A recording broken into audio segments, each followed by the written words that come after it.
Sunday evening has arrived once again. That means it's time for another Auburn Experience podcast, live recording episode 101. We are officially riding into the 100s. Plenty to talk about today. All kinds of news in Auburn potpourri. We're going to talk a little bit about Toomer's Corner. And of course, we're going to talk about the amazing and interesting week that's been for Auburn basketball. All that's coming up right now in episode 101.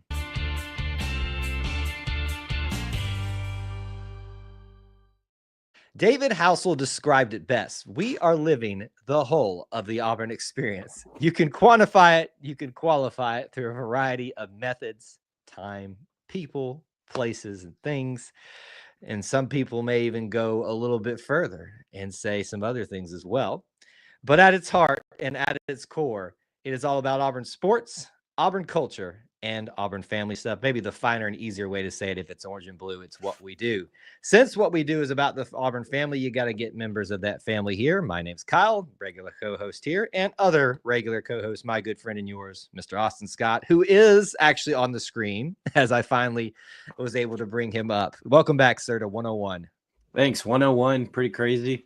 We're officially in triple digits from here on out for at least a long, long time. If we ever get to 4 digits, I don't even want to know what to think. All has happened since then. But 101, we're here. Plenty to talk about.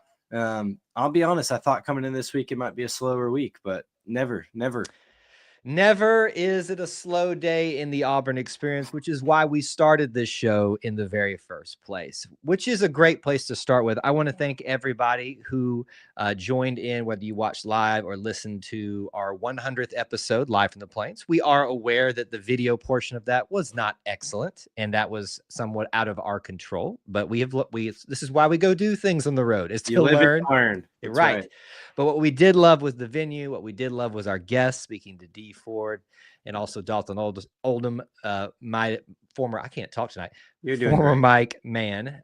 So please, if you haven't, go check out episode 100 for the audio portion, if nothing else, and you'll enjoy some great conversations where we celebrate and talk about the fullness of the Auburn experience. But enough about episode 100. That's old news. We're here for episode 101. So let's dive right into it, Austin. We got plenty to talk about today. And we're going to start in the realm of basketball. And this is one of those things that I kind of felt was coming for a while. I think a lot of people were wondering. I know personally, having been somewhat connected with this family, I kind of had some, I want to say inside information, but just certainly kind of knew where we might be heading.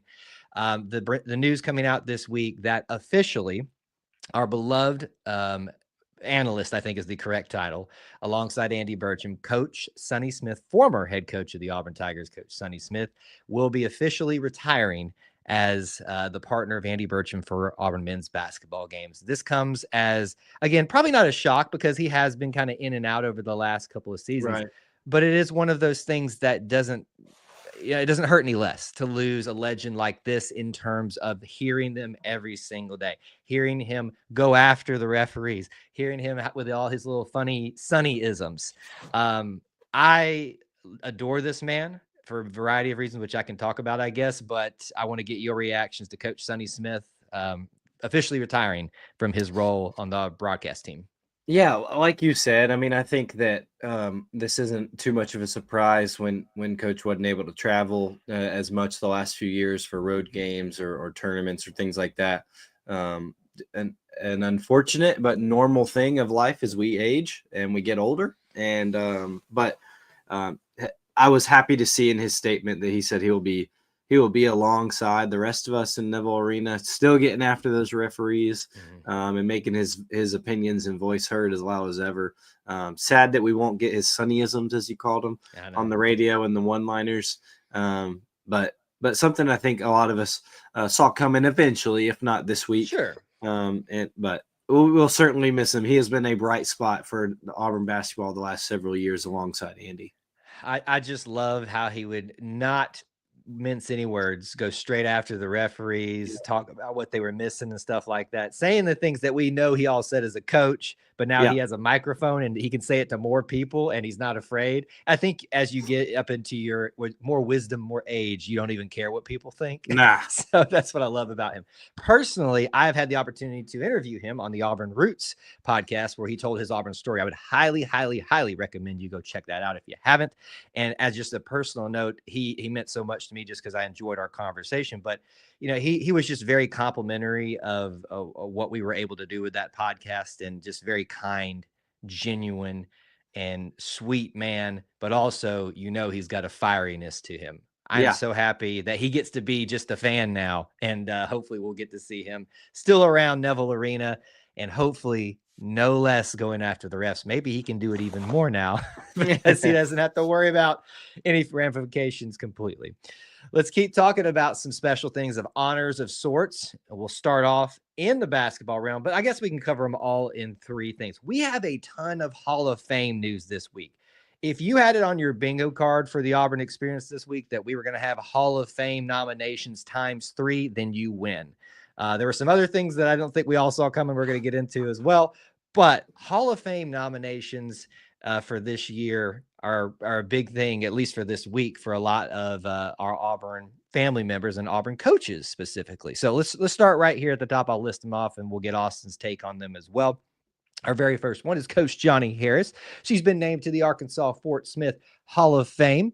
Obviously, our current head basketball coach for women and doing such a great job. On the men's side of things, we got Coach Ira Bowman, who currently part of the assistant coaching staff for men's basketball, joining the Philadelphia Big Five Hall of Fame for his time and his influence over the community of Philadelphia. And then lastly, in the football realm, Coach Derek Nix joining the Mississippi Sports Hall of Fame, where he's spent a lot of his career. If one's good, two's better, three's great, Austin. 3 Hall of Fames nominations for Auburn Tigers in 1 week. Yeah, these things are always really interesting to me because we might not think as highly of these individuals just because they're newer or they haven't won the accolades at Auburn yet. Certainly, we're happy to have them, but it's always interesting to me that these people, because they are on staff at Auburn or because of their past achievements, they are looked highly at from their hometowns or from their home areas. All 3 of these individuals spent lots of time in these places where they're being recognized.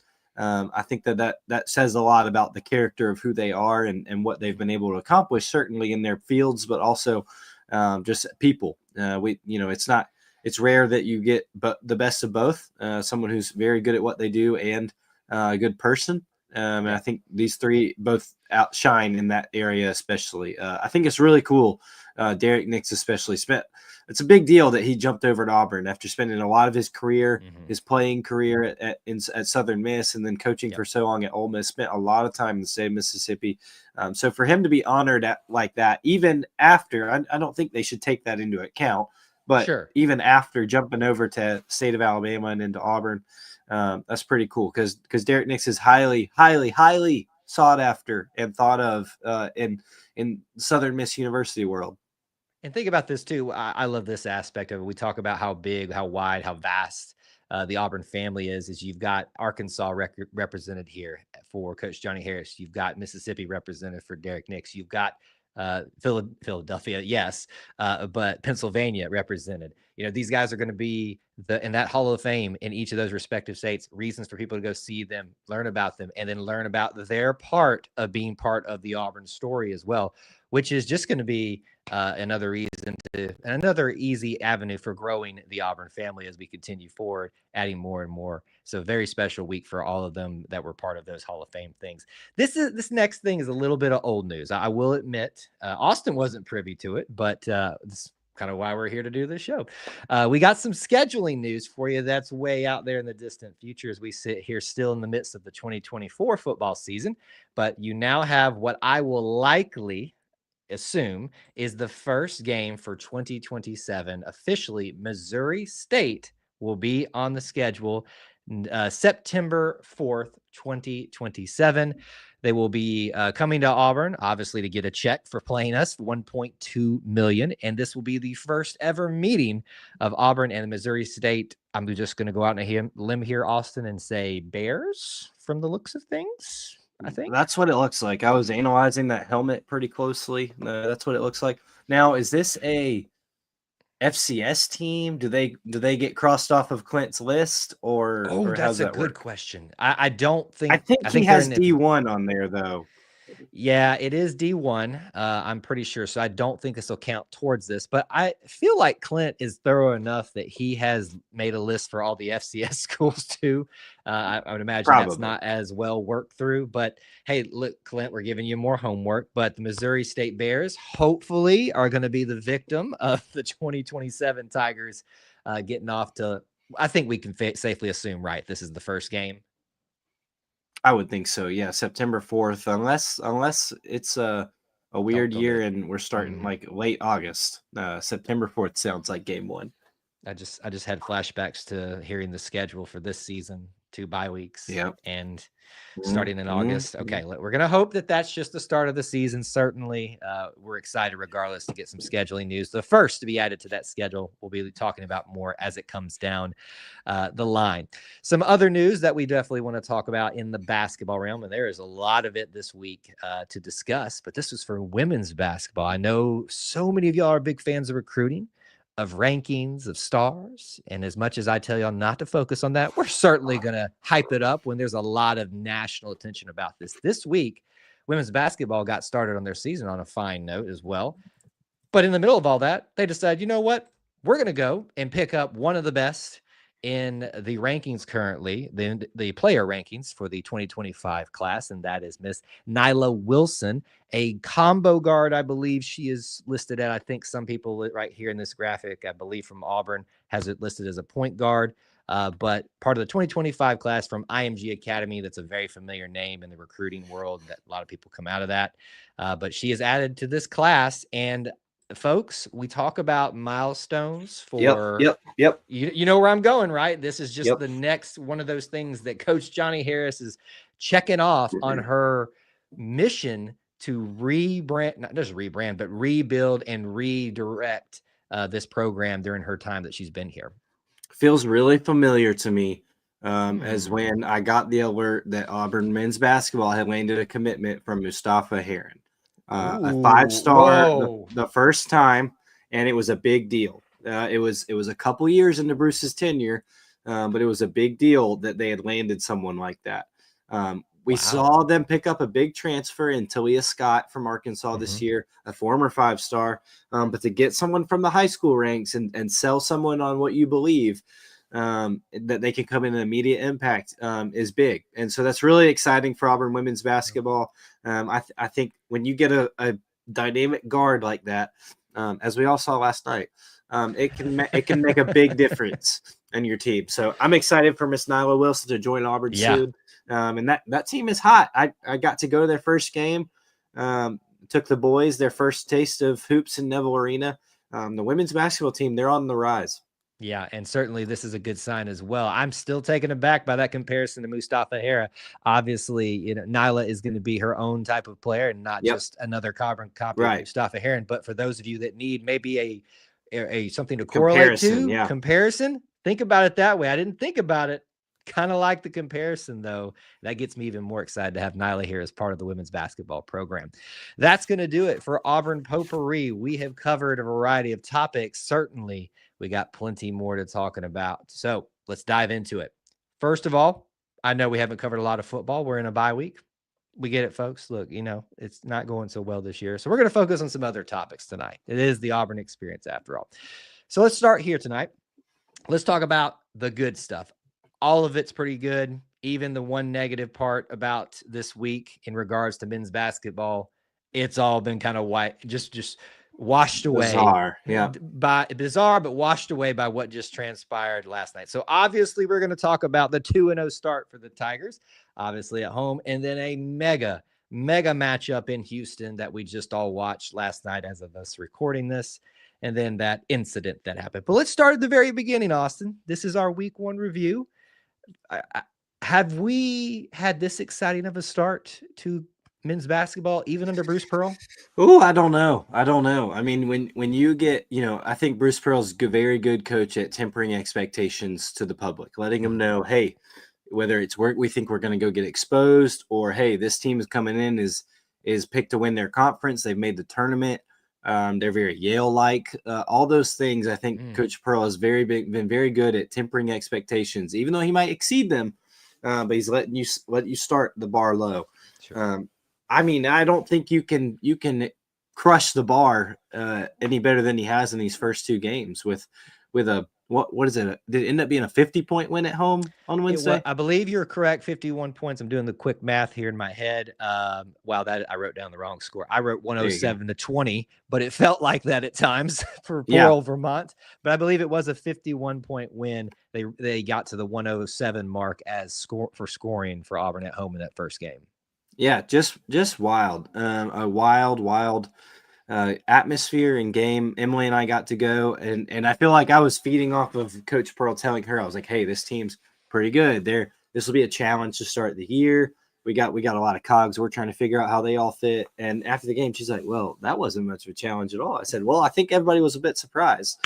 So really cool to get to see all the new faces in action. Obviously, get to see Neville Arena doing its thing again. The jungle was at capacity. It's just Auburn basketball was back and in a dominant way. Had a lot of people excited after that first game, and rightfully so. Yeah, look, we're so back is the phrase that's used. So back. How many times can we be back? I don't know, but apparently lot. It's a lot. Hello, one Miles Kelly. Hello. Introducing himself to the Auburn family. I mean, the man came out and scored 21 points in his debut. All of them, and I mean all of them, were three-pointers. Absolutely outstanding. In a time where Auburn, maybe at times last year, needed some more solid three-pointers, you got to know that made so many people feel so good. Now, it's at home, grant you, but here's the other dynamic of that too. Vermont is supposed to be a good team. Will that translate throughout the rest of the season? I don't know. All I can go off of is not only what Bruce Pearl tells me, but what the experts are saying as well. So you got people like John Rothstein. You've got experts on ESPN talking about that this is no joke. Analysts are saying that they were said going into this was going to be a dogfight. Look out, Auburn, not on an upset alert, but do not take these catamounts lightly. And we didn't. Right. And I mean, we've been talking about, now granted, we've been talking about Duke and Houston and the teams in Maui. But Bruce Pearl and Mike Burgermaster have made this non-conference schedule where they want challenges. They want to be challenged. Vermont's a team that's made the tournament 3 years in a row. Mm-hmm. They're not used to losing more than 5-6 games a year. So I think that was their plan going in was we want to be challenged by a team, especially that looks really similar to the one that just ousted us 6 months ago, but also that has a pedigree of winning. I thought their coach said it really, really well and kind of encapsulated the whole night really well in his post game. He said, we've been in the tournament 3 straight years. We've won 25 plus games. We are not used to getting he used a different word, but booty kicked by 50 points out here. He said, it's embarrassing. So I thought it spoke really highly of Auburn. I thought the coaches had a really great plan. And obviously, Kyle, from being in there, like every time Miles Kelly pulled up, it was like, no, like not again. And then the volume just kept rising every time. I was probably looking like a little kid every time he hit one. Listen, I would have loved to have been there for that one because there's the energy's already there. It's the first game. We're back, but we're so back, as we always say. And then you have this new team, new faces. And then when they show up and show out, that just makes things even better because all the hype, all the speculation, I keep hearing Miles Kelly's going to be great, and I try so hard myself to temper those expectations until it's actually realized. It's so nice to see it actually realized, at least in one game. Folks, let's keep it in perspective. It's very early in the season. Keeping things in perspective, boy, how about that second game? My goodness. We are sitting here, folks. I will go back a little bit to our post-game reaction show. You should always join us for those, by the way. They're a good time, even if they're late at night. Some real raw reaction, sometimes raw for things like football. But last night was fun. Someone said that this is Bruce Pearl's best win of his career at Auburn. Do you agree with that statement? I said it feels a little hyperbolic. However, I think you got to look at context, Yeah. the results of it. What are people saying after the fact? And maybe even the story is within the story, which we'll talk about in a little bit. What do you think? Sure. Yeah. Well, I think context is key. Like you said, you'd be hard pressed to tell me that his Elite Eight win over Kentucky is not his best win to get to a Final Four. But with that said, I think people are, when they say it's his best win, you're looking more at the opponent and who they are. Now, the Elite Eight win against Kentucky, there's so much more around that makes it one of his greatest wins for Auburn, because it's something that never been done. It's something the Auburn team has not gotten to, things like that. So I think those are apples and oranges to me.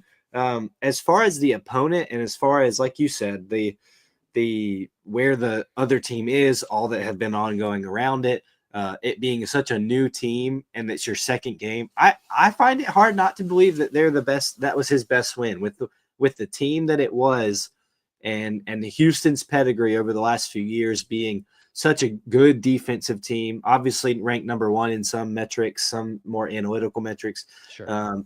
It's up there. If it's not his best win, it is up there, and it was an incredibly impressive game. Folks, you just watched a March Madness game. Absolutely. I mean, that's period, said, done, over with. And that's what I felt like last night. I think it's easy to say that, but I think when you watch the caliber of the two teams that played, Houston's a very good basketball team, and nearly ran away with it on us. And which makes this even more impressive is that Auburn goes down by, I think, 9 is the most they went down by. And you kind of felt like at that moment, if they break into double-digit lead, things are going to get real dicey. But not only does Auburn fight back against that in the second half, they get it tied back up. They give up a little bit more of a deficit and fight back again. And then after that point, they get a lead, and there's a little bit of waffling back and forth, and they hang on to it. It's one thing to fight back on the road several times. It's another thing to get the lead and have the energy, the focus to hang on to that and lock it down. What have we been talking about in football this year? Finishing the game. It was impressive. Janai Broome did what Janai did. Let's be honest. His first game, fine, not amazing. But I think people were reminded why Janai Broome is on all of the preseason lists that he is last night. Auburn fans know it, but the national stage of college basketball, I think, got reintroduced to it last night. That Janai is just a dominant basketball player. Oh, absolutely. And he came on. I think he took a mantle of I'm going to win us this game, and I'm going to put the team on my back here, and we're not going to back down. I think that helped them get back even with Houston and start, like you said, waffling back and forth. I don't know how you do not. I'm not saying you. I'm just saying in general. I don't know how anyone does not mention Tahad Pettiford in this game. I know that is overstated and probably but oh my goodness. Yes. I mean, I told Emily in the Vermont game, I said, that one right there is who I want to watch. I said, I want to see everything he does. And she said, well, he finished with 0 points. I said, but he played a great game. And he had it, the look on his game from a freshman standpoint does not look like a freshman. And the scoring came in the Houston game. I think when you look at him, Janai, I think it was Chad, Denver, and Cheney probably, who stayed in. I mean, that is not something a Bruce Pearl team usually does, is leave a 5-man rotation in for the entire, or a 5-man lineup in for the entire last 9 minutes essentially of a game. Sure. But they did, and they handled it like pros. And you're looking at guys all there who have played 3 to 4 years of college basketball, except the point guard. Mm-hmm. Really impressive stuff by Pettiford. Makes people really excited. I know that Kyle is thinking what I'm about to say because Kyle he's reading my mind. He's been telling people since last year to temper expectations when it comes to hyping kids up. Aiden Holloway had an incredible game against Baylor last year. Why are you saying this name? Why? Aiden Holloway had an incredible game against Baylor last year. I'm going to be honest, to me, and maybe it's now knowing everything that's transpired since that game, Aiden Holloway with Baylor, this felt different to me, and I don't know if it's because the quality of the opponent. Baylor's still an incredible opponent. We were in South Dakota for some reason. We still don't know why. But for Pettiford to play that game for that extended amount of time against Houston, a very good defensive team, against a very good point guard against him, something felt different to me. Now we'll see. Will he drop off, and will he ebb and flow like Aiden did last year? We'll see. Something felt different to me about Tahad's game last night, and I could not be more excited to watch him again. Yeah, I'm super excited about what his trajectory could be. I would, again, folks, please, for your sakes and the kids' sake, wave the caution flag. Let them figure out how to be a college basketball player full-time, not just in one game. But certainly, things did feel a little bit different. And for those out there that want to go with the narrative of that, Auburn got taken advantage of by losing certain players in the portal to certain rivals, I think we're going to be okay. I'll just go ahead and throw that out there right now. I think we're going to be just fine. Kyle, that's what my biggest takeaway from that Houston game is. This team knows how to fight. I mean, they just know how to fight and scrap and fight tooth and nail against each other or against everybody else. It's a great transition. We have spent a lot of time talking about the great things about this week, and we should have, but certainly we do need to address. I hate using the phrase elephant in the room because there is no elephant in an Auburn room, because not in this room, at least. But the issue at hand, and frankly, the second controversy this week, maybe, if you did not hear, as reports showed that there was a issue, I think phrased in some reports as an altercation on the plane for Auburn heading to Houston before the Houston game. Had to turn back around, deplane, and rebook to go back to Houston much later in that night. Now, what transpired is only between the coaches, Jaheim Hudson and Ja'Kai Howard. That is the two that have been confirmed to have been involved in this. They did not travel. It was a national story, and frankly, a little bit of an embarrassment at times. Yes, agreed. However, it'll make things really much simpler if you win a game like you just did. So we've already talked about that. We've already celebrated about that. Austin, just to wrap up our time talking about basketball this week, your take on this, anything you want to share about it? Well, when it first started coming out, I told my wife, and I just said, "You've just got to be kidding me! Like this is can't have nothing." I really hate the Jabba thing and the just Auburn being Auburn. I love that Auburn athletics has tried to transform that into, hey, that's not a bad thing. But it felt like one of those moments. Like if I had to sympathize with that statement, I was like, I mean, we just come off a 50-point butt whooping. We're going to play Houston, and now this. So I think, like you said, it's embarrassing. I don't think I should be getting national news outlet push notifications about Auburn basketball and their playing. So it's embarrassing. I think there's a lot of questions that are justified to be asked. Don't think you'll always get answers to those questions, but I think they're justified to be asked on what was not done, what could have been done to resolve this situation before it becomes a story like this.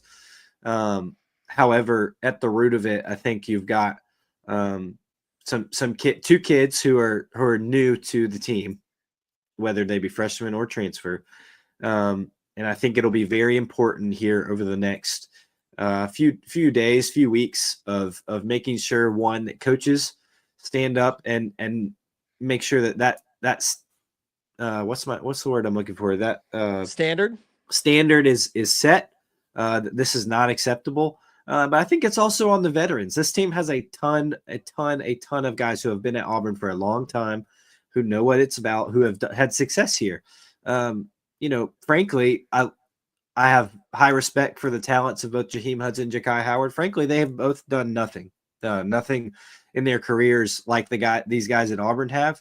And they've been here to lay that standard, and for them to come in and frankly make a little bit of an embarrassment of this program, even for a short time, is unacceptable. I hope those veterans do not take that lightly, and take that responsibility to hold everybody accountable. I think they will. Yeah. I think that Janai Broom, Chris Moore, Dylan Cardwell, even Chad Baker-Mazara, because I think you've seen growth there, and he's been challenged to grow. Will not let this slide. And look, I don't know if you were going to bring it up, but Ja'Kai Howard, we've all seen the video now too. During Miles' streak, there's some body language issues. if we're seeing it on social media, I'm sure that the team is aware of it because they've watched more film than we could ever imagine. Right. So I don't think that, I'm not going to say that he's got 3 strikes and that he's down 2 strikes already, but that's 2 strikes in 1 week. I think these guys are going to be the ones who make sure the mantle is and the standard is set for these guys to reach, because Auburn showed last night. Now they might need some depth, but this is a good team and they have high hopes of going somewhere. And things like this do not need to derail it. And thankfully, it did not derail the game and the outcome of it. And I would highly encourage, where there does maybe need to be growth in some areas for players, there also needs to be growth in fans and how we jump to conclusions, Agreed. What we believe and who we believe. Folks, there are people who have taken their mask off for you, and you know what they are doing.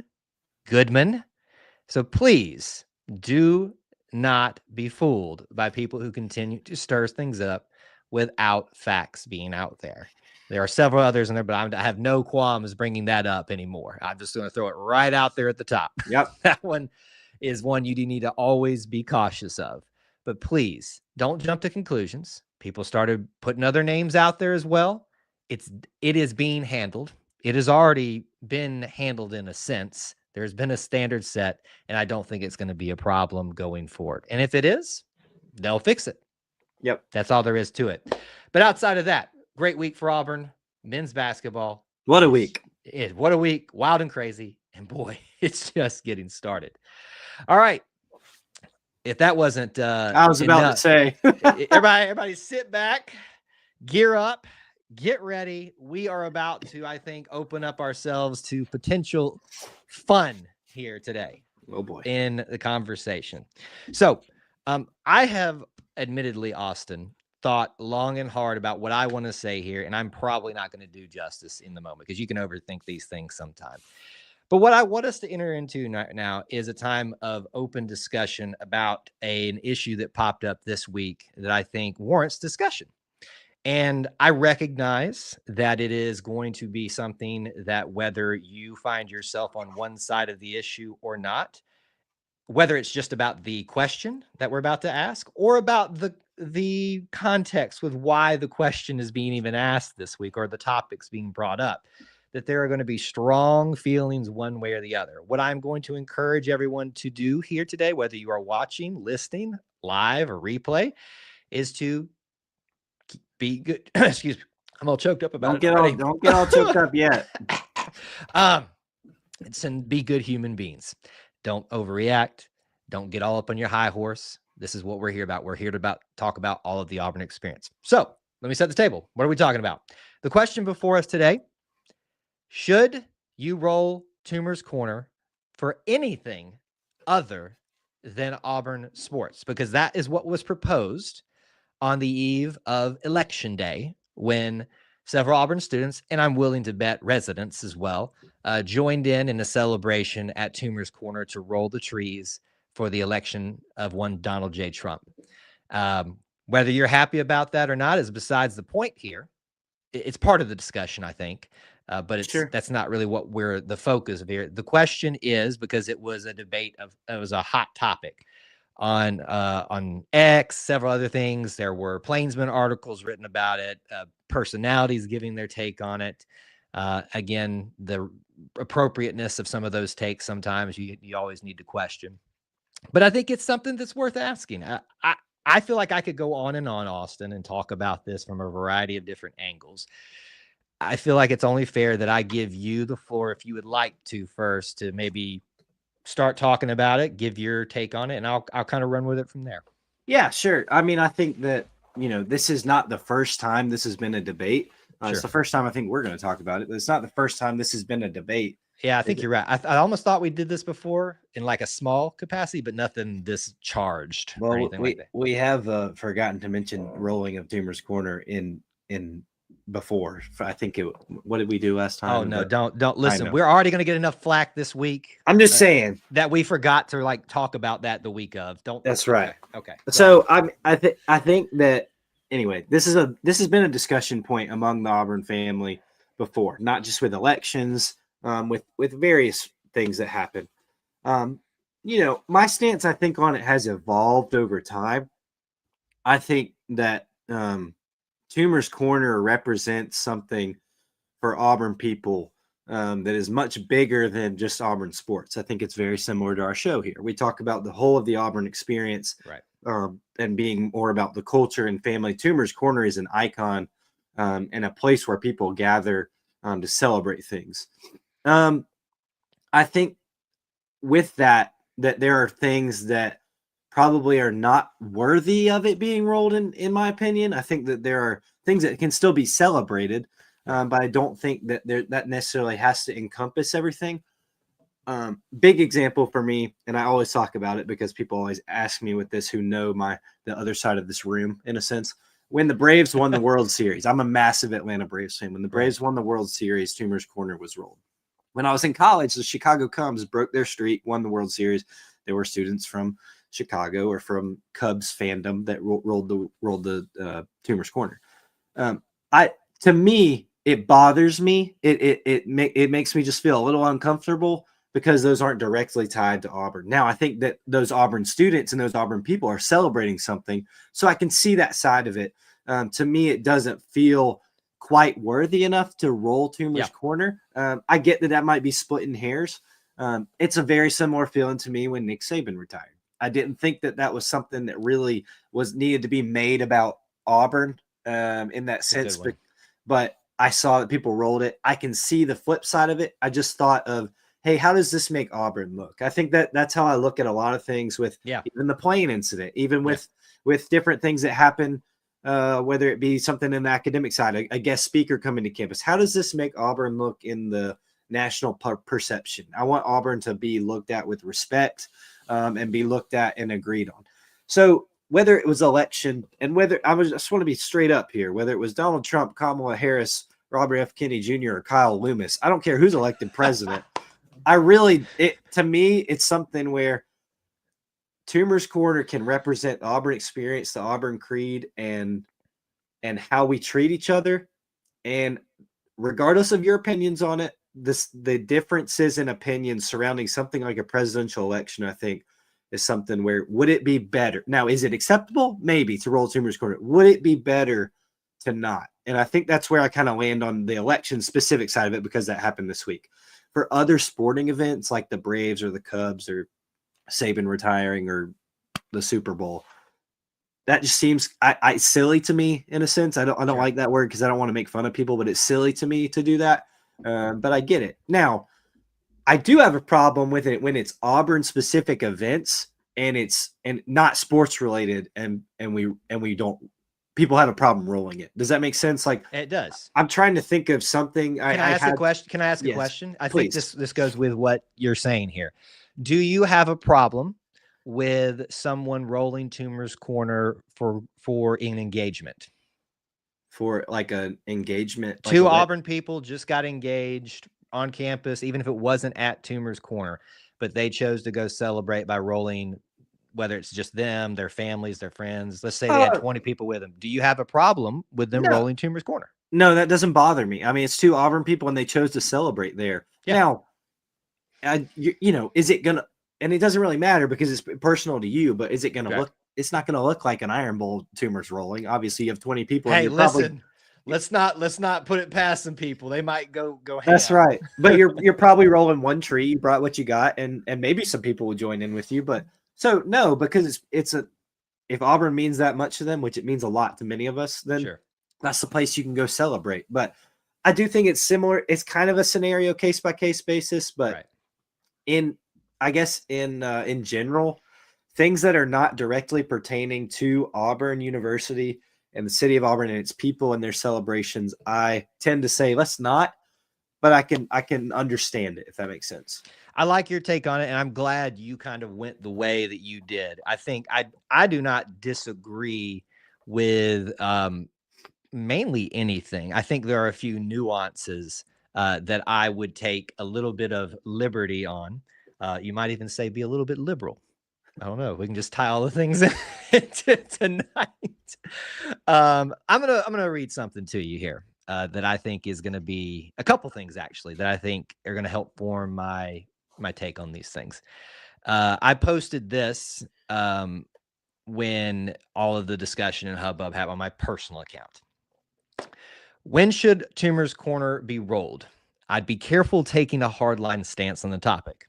I quote, great victories, even graduations, engagements, the whole of the Auburn experience, and remembrance of the people that we have shared those times with. Who is that?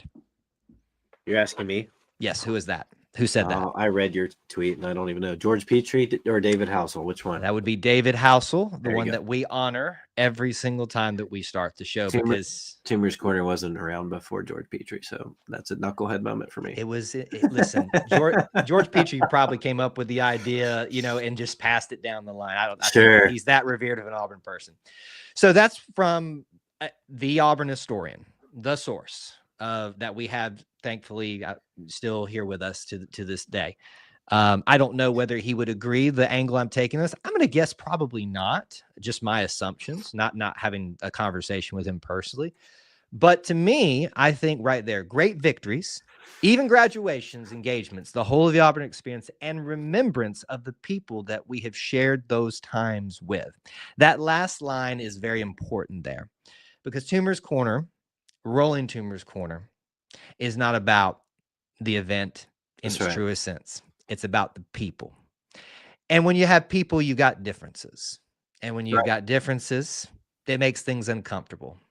It makes things hard to understand, hard to appreciate sometimes. It's just the reality of life. Everything's not perfect. That's why we live in a fallen world. Austin, I won't preach on you tonight. Y'all think most of y'all know our stance on all of that. I also want to read my good friend Avery's take on this. And I think I'm really reiterating kind of what you said here, but I want to make sure that I'm playing both angles here in my discussion. He wrote to me, I think the answer is straightforward. Toomers can be involved in a positive event that directly impacts Auburn University. If the event doesn't fall under the Auburn University umbrella, don't roll. Auburn won a sports game, roll. Octavia Spencer won an Oscar, cool, but don't roll. And I love that he added that part back in there, because that's being Auburn related. It's being consistent too, saying you can relate that to Auburn, but it's not Auburn related. However, I would disagree. Yeah, if Octavia Spencer won and again, and I was there and could capture the moment, too, like I'd be there with everybody else. Right. So, and there's some people, some maybe theater influences or something that would mean a ton to them as Auburn students, and I think that I would say that is okay. Now, like I said, it doesn't really matter the magnitude of the rolling. I think that's important. Like, if someone wants to do that, it's okay. And if 5 people from their theater class who think Octavia Spencer is just amazing, which she is, if she wins an award and they say, well, we're going to go celebrate and we're going to go roll Toomers, that's okay. I think because she's an Auburn alum and we're proud of her as Auburn students. I think that'd be totally fine.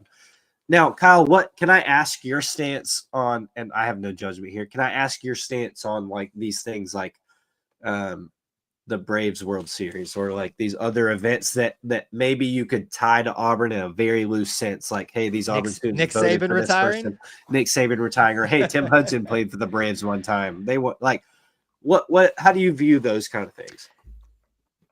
I'm going to be honest with you. If you can tie it to Auburn and it's part of your Auburn experience, I will accept it. I may not like it. I may not be okay with it. But if we don't have to take like 5,000 steps to get to that Auburn, what's it called? Degrees of separation. Sure. Yeah.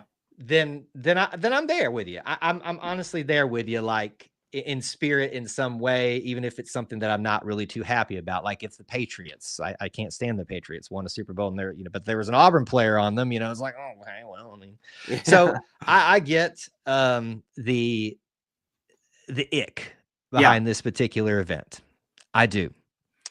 What I'm going to ask is, for those of you that disagree because of politics on this, what I want you to remember is this.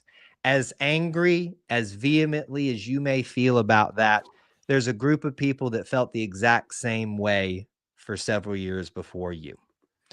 And this was their celebration of relief. And whether you agree with that or not, frankly, the Auburn experience, as I just said, it can be ick sometimes. It can be bad. Also, from personal experience, I'm going to get a little personal here. There are professors at Auburn to this day that will demean and be borderline, I would question inappropriate with how they handle, personally having experienced this myself, certain groups that they disagree with and how they speak and treat about them on day one before we even hit the syllabus. And that's been their experience for 4 years for some of them. And when you live in a society where that's encouraged, at least during this time period, it can be a little bit of a relief. Now, is that something that I would have done when I was there? Probably not. Is it something that, as my job now, that I would have gone and captured? Probably so, because I know it would have gotten the hits. I'm not going to, I'll just say it, Austin. I voted for Donald Trump. I'm not going to hide it. I'm not some Donald Trump lover. There are very strong reasons I have for why I voted the way I voted. And if you want to come at me about that, I'd be very careful about that. You don't want to come at me on some of these things for a variety of reasons. Let me just tell you that. I'm happy to have discussions, but not that. Did I somewhat smile at the fact that I saw that? Sure. Did I love it? No. But what I don't love is when people demean others, question others' loyalty to Auburn, and question others' Auburn experience. Sure. Yeah. You may not like it. You may not appreciate it. You may think it inappropriate, but who are you to judge? Yeah. Well, and I think that there's a consistency that needs to be established here too, right? Like, in 4 years, let's not all flip the same thing if somebody else is elected and say, I can't believe they're rolling Toomer's corner for that. Because then we're talking about this as a different kind of people. It's part of their Auburn experience. Whether you agree with them or not, there's a difference and they've been looking for a difference in this and put hope in this political candidate. And for their Auburn experience, it means something different to them. So I think that and I think that with human beings, that's going to ebb and flow, right? Like, people are going to not be consistent with how they feel about certain things because that's just the nature of having souls and fallen thoughts and minds and things like that. But we're getting real deep. But at the same time, an Auburn experience, I think overarching theme here, an Auburn experience is not square, it fits in square hole. For each person, it can be different. For each person, there might be something that means a little bit more to them than even an Iron Bowl win, or even and so I think that it's key to remember. Now, yes, will Auburn athletics victories, big Auburn athletics victories, always get a rolling? Yes, it'll always be the biggest rolling. There will not be. I cannot think of something that would overcome an Auburn football win rolling, like outside of Auburn athletics. Right. And so that's what gets its most notoriety. That's how it started. The ticker tape from Toomer's corner back when they wanted to know there were victories. That's how it started. But I think it's a good thing that's evolved into something so much more. And I'll be honest, I've seen this a lot, and I think there's a few in our comments kind of talking about, I don't even like the idea of policing this, because then you have the idea of someone else is deciding what is okay for someone's Auburn experience. We're setting parameters around, and I'm not a person who's like, oh, free thinker, do what you feel is best and all that. I'm not that kind of person. But we're talking about toilet TP on we're talking about toilet paper on trees. And no different than somebody popping confetti. And people are celebrating together, whether you want to celebrate that or not. Because trust me, there's some of you out there that don't want us to roll when Hugh Freeze wins, because that's how brainwashed you are against him right now. I'm just going to say it.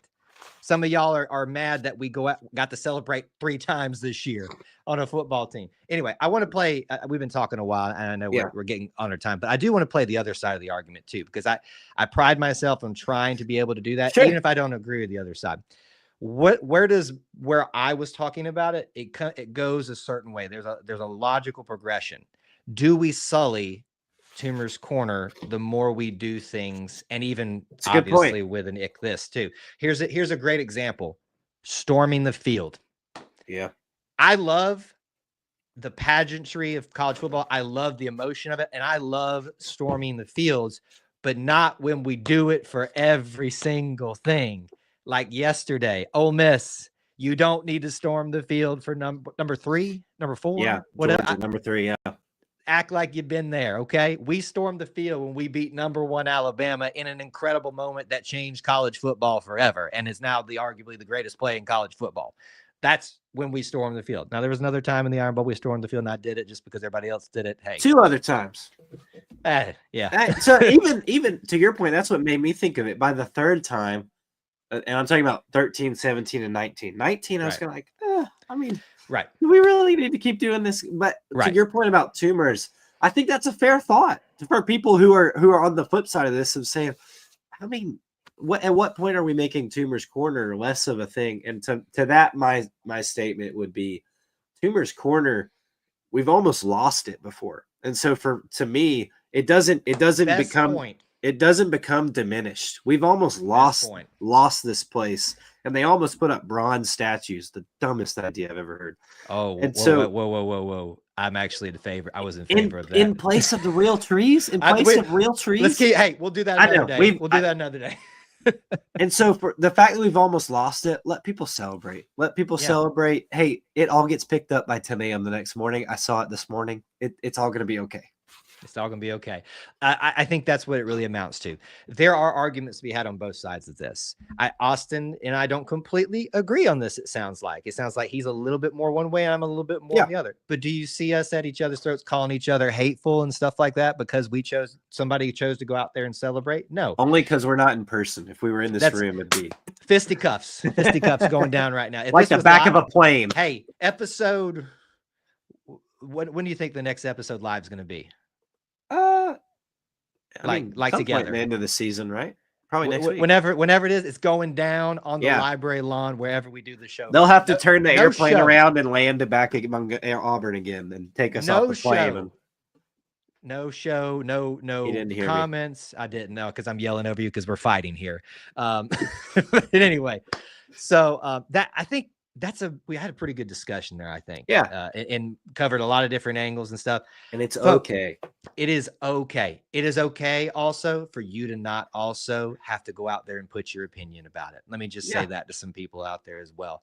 If you don't like it, don't say anything about it. If you don't want it to happen again, ignore it. The best way that you can do is just to not give it the attention. Now that I know media is going to do that, all that kind of stuff, but they only do it because they know they can get you riled up. Kind of like we go back to certain writers in college basketball that know they can egg you on. That's right. And they're going to get the clicks they need. If you don't like it, don't pay attention to it. All that to be said, this was a great discussion because I think it's important for us to talk about the whole of the Auburn experience, even the ick sometimes that it comes around, one of our most beloved things. But I do need to hand it to you. One of the best points. We almost lost Toomer's Corner. We did actually lose Toomer's Corner. And we didn't know what it would be like in the future. Don't sully it for someone else because their celebration may not be yours, but it's still their set. Let me read it to you one more time. Great victories, even graduations, engagements, the whole of the Auburn experience, and remembrance of the people that we have shared those times with. We'll end it right there. That's episode 101. Thank you so much for joining us and being part of our conversation tonight. If you watch live, those of you on the replay, thanks for stopping in. If you want to keep up with me, X is the place to be. At Kyle Loomis 24. Where can they find and yell at you, sir? Yeah, come yell at me. Great discussion tonight. Austin G. Scott on X on Instagram. There's some pics up of the boys' first time. Got to play peekaboo with D Ford in Neville Arena. How many people can say that? That's an Auburn experience right there. So happy that she got to come back to the Plains and we got to talk to her as well. Episode 100. Thanks for tuning in and being part of our little family within the Auburn family. Till we talk to you again. War Eagle. War Eagle. All right, folks, that's the show. I kept Austin way longer than that's a long one. I know, because we had a lot to talk about. And I had a feeling okay. It was good. Sir, you are excused unless you have final comments for us tonight. I'm good. Appreciate everybody being here and the lively discussion. We definitely value your opinions, even though we might not always agree. So appreciate everybody being here. Even though you're all wrong.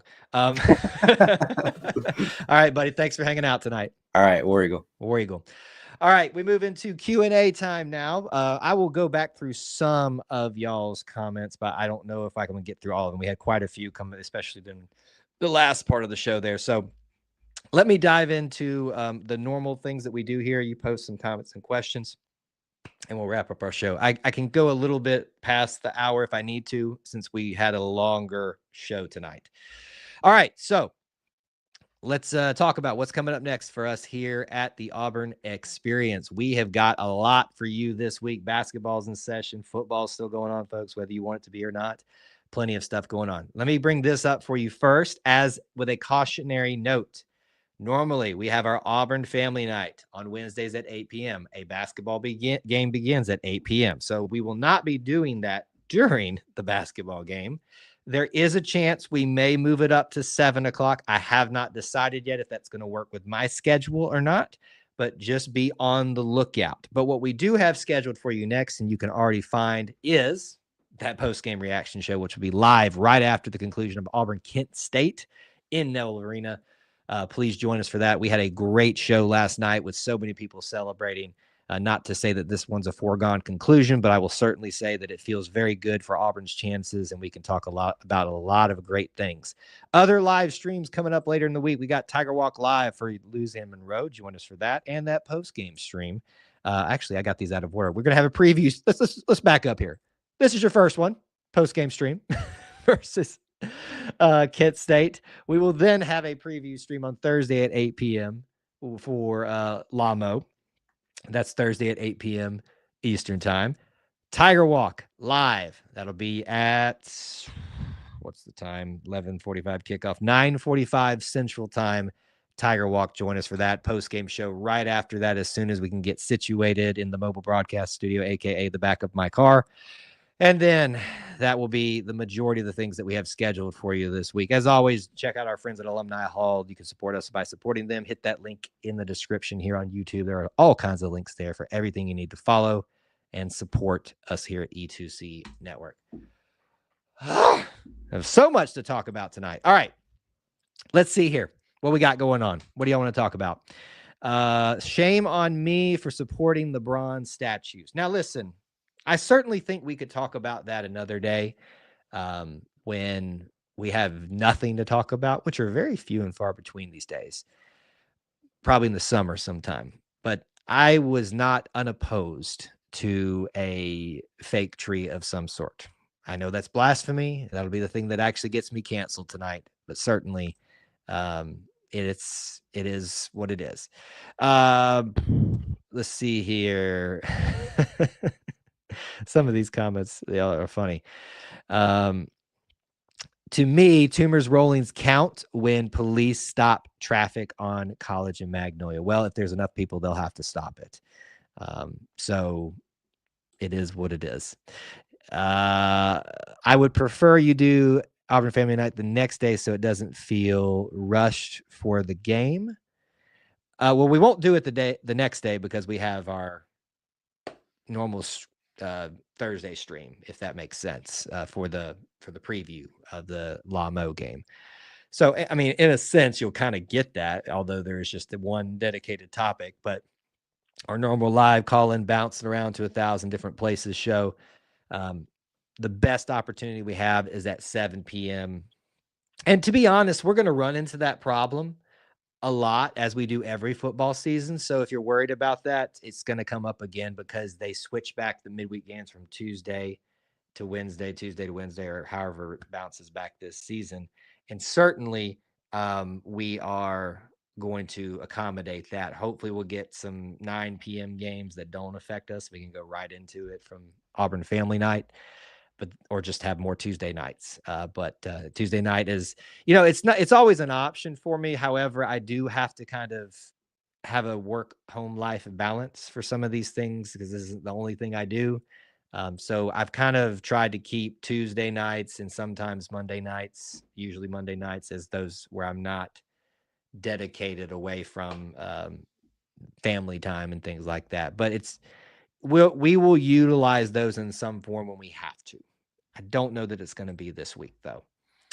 I'm sorry if that disappoints you guys, but it's not foregone conclusion that we're not going to do it this week. It's just the way we have to go about seeing that. Unbeaten Lake says, I would have supported the fake tree as long as it was an exact replica of the two that we lost, but then again, maybe not. He's questioning himself. Listen, that's what I kind of envisioned. We'd never run into the problem again. And it would not harm the tree ever. And I know there's a small contingency of people out there that they want to make an issue about that. Want to shut them up, make it a fake tree that looks real. Anyway, we'll go there a different way. Takes away from my Uber fares. What's that in reference to? I know what the Uber fares is in reference to. Oh, are y'all saying that you think that my second job is an Uber driver? You know, I thought about that before, earning some little money on the side doing that, but then I thought, better not. Unbeaten Lake asked an interesting question.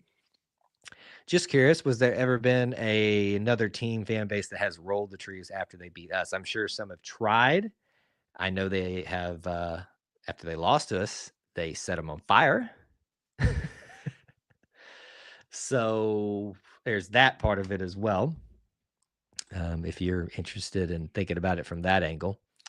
All right, let's see. I'm trying to see if there's anything. I know some of you were saying the Auburn sports only part of that. And it's not that I disagree with that take holistically. Like I brought up my friend Avery, and that was essentially his take. And I thought he wrote it out very eloquently and like gave very clear examples of how that delineates in something that I would normally celebrate too. And he celebrates it as well. He just didn't think it would warrant rolling Toomer's corner. I disagree, but I think he did a great job of explaining that. Bama did it in 99 or tried to. Not shocked there. Probably couldn't figure out where to get toilet paper from. Bless their hearts. All right, folks, we're going to call it a night. We're right at an hour. Thank you for being here. Thank you for your patience tonight. And I do appreciate you guys hanging around and sticking around with us. And I hope that you all remember the best thing that you can do is continue to be great examples of the Auburn family, even when you see things that you disagree with. It's never your disagreements, it's how you disagree with them. How you go about doing things matters. The how is much more, a lot of times, is a lot more important than the why or all that stuff. But thanks for being here. Thanks for hanging out. Subscribe, smash the like button. Till we talk to you again, thanks for hanging out. And War Eagle as I try to find my thing. See y'all.